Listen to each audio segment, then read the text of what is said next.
অভাবের দিনে বাধ্য হয়ে খাওয়া খাবারগুলোও এখন শখ করে খাই। এটা হলো আমার নানুর স্পেশাল রেসিপিতে ডাল পিঠি। এই খাবারটার রেসিপি আগে কেউ কখনো শুনছেন অথবা জানেন কিনা আমি জানি না, কিন্তু এই খাবারটা আসলে অনেক বেশি মজা, যেটা আগের দিনে মানুষ অভাবে পড়ে ভাতের পরিবর্তে খাইতো। এটার ব্যাপারে আমার নানুর কাছে অনেক শুনছি যে আগে যখন নানুদের অভাব ছিল তখন এই ডাল পিঠিটা তারা প্রায় সময় রান্না করে খাইতো, আর এটা নাকি খাইতে অনেক বেশি মজা। তাই আজকে নানুর কাছে বায়না ধরছি যে ডাল পিঠি বানায় খাওয়া। খাবারটা আসলে এত বেশি মজা আর একদম সিম্পল, ডাল দিয়ে রান্না করা হয়। তো এখানে ডাল রান্না করার জন্য যা যা লাগে সবকিছু দিয়ে ডালটা বসাই দিছে। মসুর ডালের সাথে পরিমাণ মতো হলুদ, লবণ, কাঁচামরিচ, পেঁয়াজ, রসুন, টমেটো এগুলো দিয়ে অল্প একটু পানি দিয়ে ডালটা সেদ্ধ হইতে বসাই দিছে। আর এটার মধ্যে হলুদটা একটু পরিমাণে বেশি দিছে, কারণ এর মধ্যে আটা যাবে। আটার যেই সুন্দর সুন্দর ফুল বানাইছিলাম ওগুলো এই ডালের মধ্যে মিশাইতে হবে, কিন্তু একটু কারসাজি করে। আর এটা খাইতে এত বেশি মজা, আমি রাতের বেলা খাইছিলাম, আমার পেট আর মন দুটোই শান্তি হয়ে গেছে, কারণ আমার এই ধরনের খাবার অনেক বেশি পছন্দ। তো নানু এর মধ্যে আটা গুলে নিছে, মানে আটার সুন্দর করে একটা ডো বানাই নিছে, আর এখন ভালো মতো মোটা মোটা করে রুটি বানাই নিবে। আর এই ডোটা বানানোর জন্য কিন্তু কোনো গরম পানি ইউজ করে নাই, মানে আটার মধ্যে ঠান্ডা পানি মিলাই এই সুন্দর ডোটা বানাই নিছে। আর এর কারণে রুটিগুলো সুন্দর হবে, শক্ত শক্ত হবে, যেটা আমাদের ডাল পিঠে বানাইতে দরকার। মোটা করে বড় একটা রুটি বেলে নিয়ে এর থেকে ছোট ছোট রুটির মতো কেটে নিতেছে,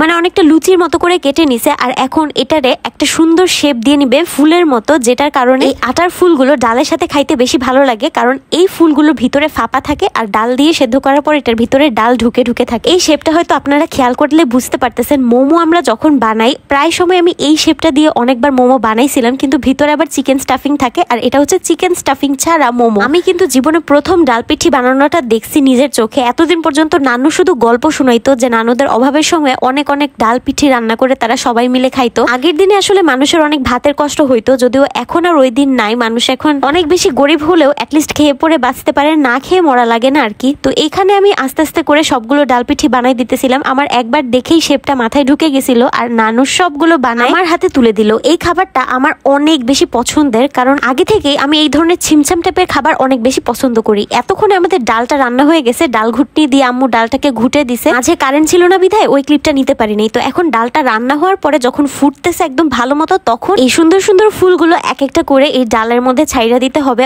অনেকগুলো হয়ে গেছিল, আমি তো চিন্তা করতেছিলাম যে এতগুলা লাগবেও কিনা, পরে দেখে একটা একটা করে দিতে দিতে সব দিয়ে ফেলছি। আর এখানে কিন্তু শেষ না, আরো জিনিসপাতি দেওয়া বাকি আছে, যার কারণে আমাদের এই ডাল পিঠিটা অনেক বেশি ফ্লেভারফুল হবে আর খাইতে অনেক ভালো লাগবে। আটার ফুলগুলো এর মধ্যে দেওয়ার পর এটা কিন্তু ডালের পানিগুলো শুষে নিবে, তাই আগে থেকেই ডালটা একটু পাতলা পাতলা করে রান্না করবেন। তো এই আটার ফুলগুলো দেওয়ার পর ঢাকা দিয়ে রেখে দিছি। এগুলো যখন খুব ভালো মতো রান্না হয়ে গেছে বুঝাই যাইতেছে যে আটাগুলা খুব পারফেক্টলি রান্না হয়েছে। এখন এর মধ্যে একটা স্পেশাল খাবার অ্যাড করতে হবে, যেটা হলো আমের আচার। বাসায় আমের আচার ছিল, ওই আমের আচারটা এর মধ্যে অ্যাড করতে হবে। ডাল পিঠির রান্নায় যে কোনো ধরনের আচার মাস্ট দিতে হবে, বাসায় যাই আচার থাকুক অল্প একটু করে দিয়ে দিবে।